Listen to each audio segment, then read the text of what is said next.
আসসালামু আলাইকুম ভিউয়ার্স।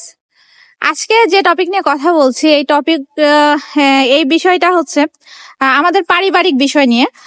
তো দেখা যায় যে ম্যাক্সিমাম ফ্যামিলিতে এই প্রবলেম গুলা হয়ে থাকে।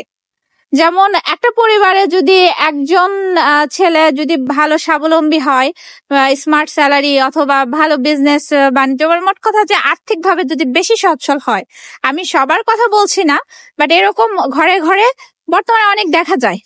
তো এই ছেলেদের সংসারে দেখা যায় কি যে যা ননদ, দেবর, শাশুড়ি, শ্বশুর সবাই একটু বেশি ইন্টারাপ্ট করে, একটু বেশি ভালোবাসা দরদ এতটা দেখায় যে মানে পরিবারের লোকের ভালোবাসার কাছে স্ত্রীর ভালোবাসা, সন্তানের ভালোবাসা কিছুই না।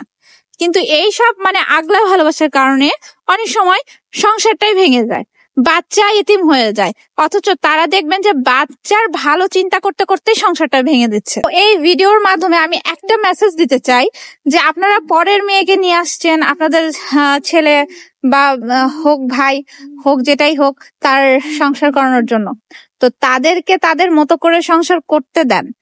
আপনারা এতটা ইন্টারফেয়ার করেন না যেন একটা সংসারে ভেঙে যায়, একটা বাচ্চার জীবন নষ্ট হয়ে যায়, একটা বাচ্চা বাবা মার ভালোবাসা থেকে বঞ্চিত হয়।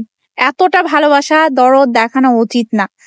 একটা বাচ্চার ভালো মন্দ দেখার জন্য, ভালো চিন্তা করার জন্য তার মা যথেষ্ট, তার মাই যথেষ্ট। একটা সন্তানের কি লাগবে, কি প্রয়োজন, কোনটা ভালো, সেটার জন্য তার মা যথেষ্ট। ছেড়ে দেন না আপনার ছেলের বইয়ের ওপর, ছেড়ে দেন না আপনার ভাবির ওপর।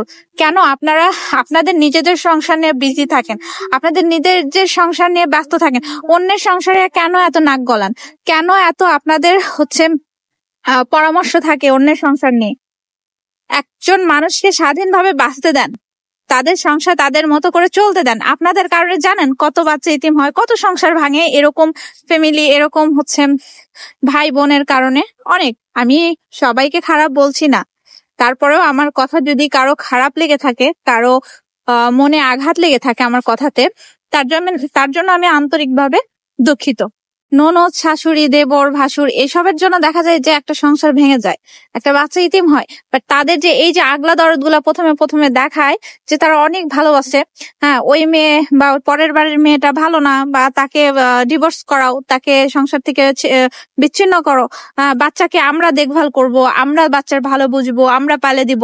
আসলে আসলে পরবর্তীতে কি হয়, এই মানুষগুলা কেউ ওই বাচ্চাটার পাশে থাকে না, শুধু সংসারটাই ভেঙে যায় এবং বাচ্চাটাই অনাথ বা অনেক দুঃখের সাগরে ভাসে। কিন্তু তারা কিন্তু পরবর্তীতে এই বাচ্চার লাইবিলিটি কোনোভাবেই নেয় না। সুতরাং যারা এই প্রবলেম গুলা করেন আপনারা পরিবারে, তাদেরকে বলছি আপনারা একটু নিজের জায়গা থেকে একটু চিন্তা করে দেখেন তো, অন্যের সংসারে আপনারা এত ইন্টারফেয়ার করে আপনাদের ফায়দা কি?